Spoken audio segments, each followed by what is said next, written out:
Hello everyone, this is Jacob Schwartz, and this is my last video of the semester, my video for M7 Group B. It's going to cover termination and a brief semester summary.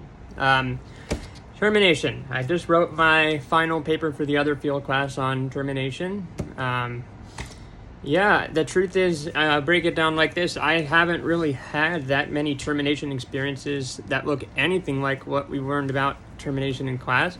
I don't know if it's just the nature of the specific agencies I've worked at that doesn't really end up having terminations like that. In my paper, I ended up making a distinction between what I referred to as conventional terminations, which are these termination scenarios outlined in the literature and in our lectures that essentially have like this kind of picturesque thing that will happen between the client and the provider and the agency, where the provider and the client have been seeing each other for months in a regular routine that allows for certain things to be done ahead of time to prepare for termination, including regular reminders about termination and continued integration of termination into the sessions, and then finally leading up to a final session in which termination is discussed, processed through rituals, etc.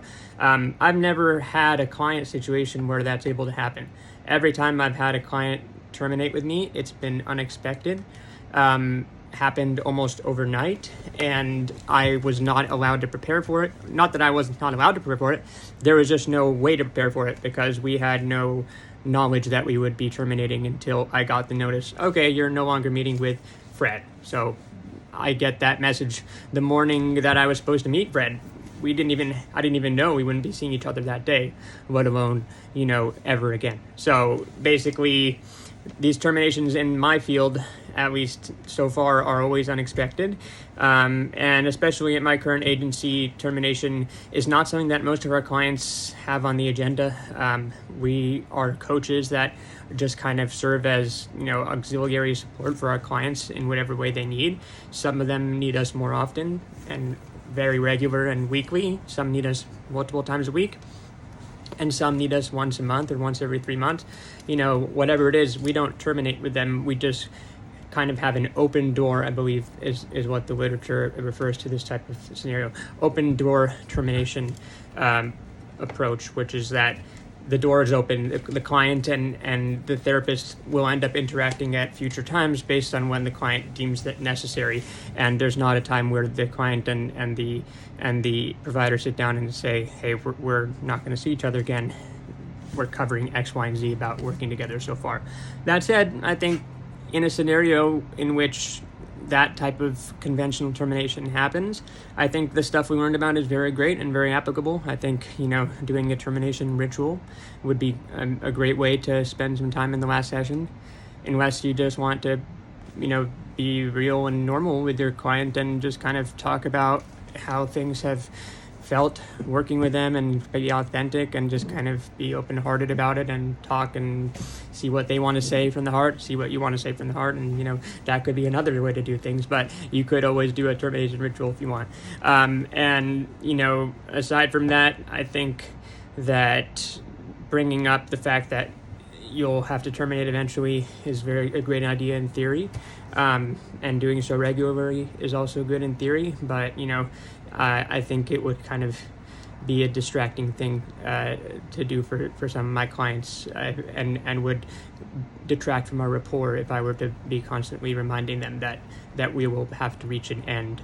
A lot of our clients don't like to think about the end of things, and that's part of their process, and we can't just always expect that they'll be ready to make these gigantic developments in their progress and perspective just because it would be good for them to do so, right? So that's part of why I choose not to discuss termination regularly with my clients, and if it was an opportune occasion to do so, then I would discuss it and I wouldn't avoid it, but I wouldn't necessarily rely on, even in a scenario which I haven't encountered yet, where I am meeting with a client for a long time and I know that a termination date is in future sight, I wouldn't spend time every session or even every other session discussing that. I think that's enough on termination. I feel like I've beaten the horse on this subject of termination, to be honest. I am glad to discuss a semester summary. This semester has been by far the better semester of my field work in terms of my practice. I absolutely felt that working at this agency that I've been at this semester was extremely fulfilling. And I've learned so much more about being an individual therapist than I ever imagined I could have learned in one semester. I definitely was not getting this kind of experience in my first semester of internship. That said, there was a lot of stuff that I learned in my first semester of internship that I'm not really doing right now.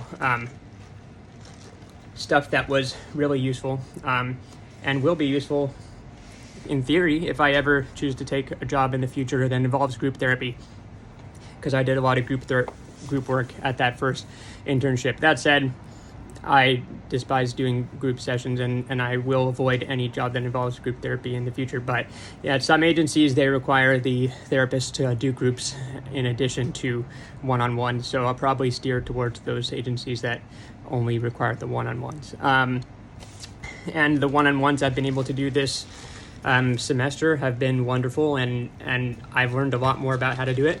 That said, I'm still very far from being an ideal provider in terms of knowing all the different names of theories and being able to describe theoretically the different interventions I'm employing with my clients. I'm not even close to being fully proficient in that, and I'm sure I'll have plenty of time next year to focus on that and on integrating those terms and those theories into my knowledge so that I can write really good notes. For now, though, I've got enough to get by writing notes at an agency as an official capacity, provider, and I think that's great. And I will look forward to having more of an ability to do so in the future. But for now, my people skills with one-on-one sessions have increased to the degree where I can do a one-on-one session without feeling nervous about it, without feeling anxious about it. I just go to my sessions and I just feel good about them, and I feel good after them, and that's a great feeling. I wouldn't say that would be the case if I had to run groups. I'm really glad I don't have to run groups anymore. I felt extremely anxious and nervous every time I had to run a group, and I don't think it draws on the same skills as individual therapy whatsoever. And I think it's a different skill and should be a different profession, but one way or another it seems like we are responsible for doing both at a lot of types of agencies, so that's something we of course have to be prepared for. One-on-one is definitely where my comfort zone is, and I believe in breaking out of comfort zones, but I also believe in doing what you do best, and what I do best is what I'm doing at my agency now, and I'm really grateful for that.